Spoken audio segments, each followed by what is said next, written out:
Good morning. It's Friday, the 25th of September. Time for my weekly update. Apologize for not sending it last night, but I got tied up with meetings, as frequently happen.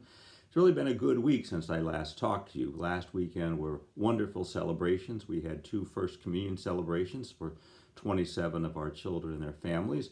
So congratulations to all of them, to Marianne Castleman, our Director of Religious Education, the volunteers, the catechists, the teachers, who all made that happen, of course, to Dennis Costanzo, who did a wonderful job with the music, as always.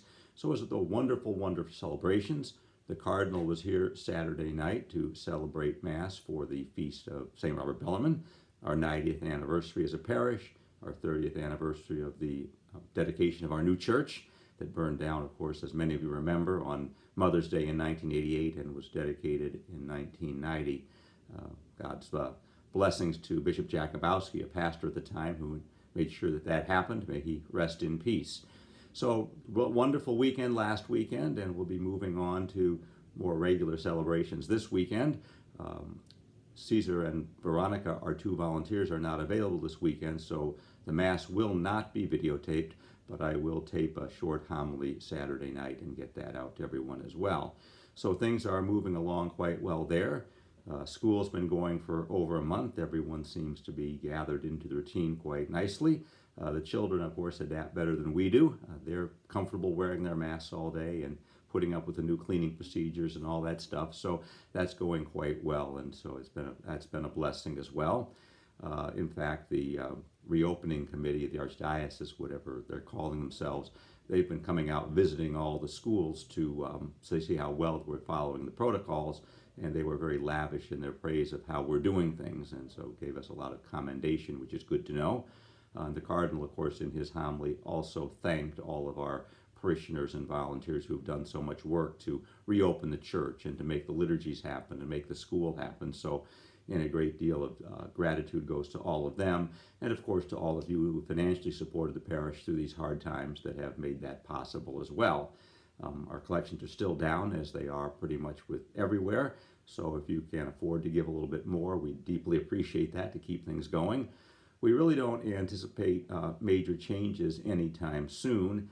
In the meeting we had with the Archdiocese yesterday afternoon, before we can increase the Mass attendance beyond the 20% or the 120 that we're allowed to have, and before we can add back social gatherings in person, the governor needs to release us to phase 5, which is just a complete reopening, and that's not likely to happen until there is either a vaccine that's been tested and worked, or that they've discovered some protocol that will allow people to be treated successfully in the hospital once they do contract the virus with a very high recovery rate. So neither of those are immediately on the horizon, so I don't really anticipate any changes, through the fall or at least through Christmas. So we are planning. I had a conversation with the director of the Office of Divine Worship the other day. They'll be meeting early in October to kind of discuss how we want to do Advent and Christmas and all the routines for that, as we usually get more people coming at Christmas time. So a lot going on behind the scenes to make things happen.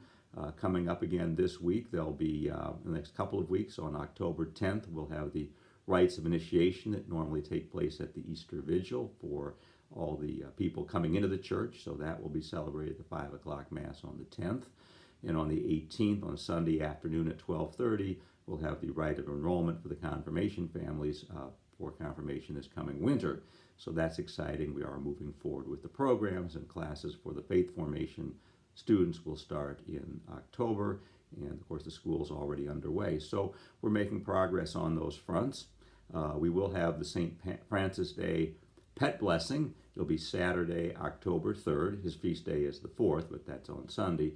So the feast will be celebrated, or the blessing will be celebrated, at 1 p.m. in the back parking lot on Saturday, October 3rd. So please, if you have pets of any kind, and if the little ones have stuffed animals, I'll bless those too. So it's always a nice event. But if you do come, please remember to wear a mask and maintain social distance in the parking lot. So all this is all going well. A little update on Renew My Church. I did meet with the Renew My Church committee the other day, and they have agreed to extend our timeline by 1 week. So we'll be meeting with the Bishop Mans, and the executive committee on October 20th. So we will be meeting as a small group with the parish leadership this coming Wednesday to go through. We've been discussing the scenarios, the 5 scenarios that were presented, and some alternatives as a larger grouping for the last couple of weeks, and last 3 weeks actually. And we will be sharing that with the parish leadership, get their feedback, and go back on October 6th, the next larger group meeting, to begin drafting our proposal. And then the large group will meet again on the 13th, the following Tuesday, to finalize that, and we'll present it to the bishop on the 20th. Speaking of Bishop Manns, he is going to be retiring. Not exactly sure when, probably around the end of the year.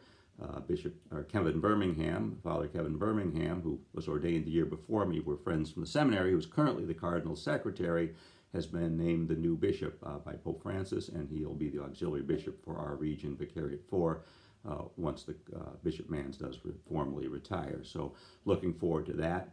He's a very good guy. He's been a good pastor. He's a good administrator, and he's young with a lot of energy. So I'm looking forward to that. We'll, of course, miss Bishop Manns.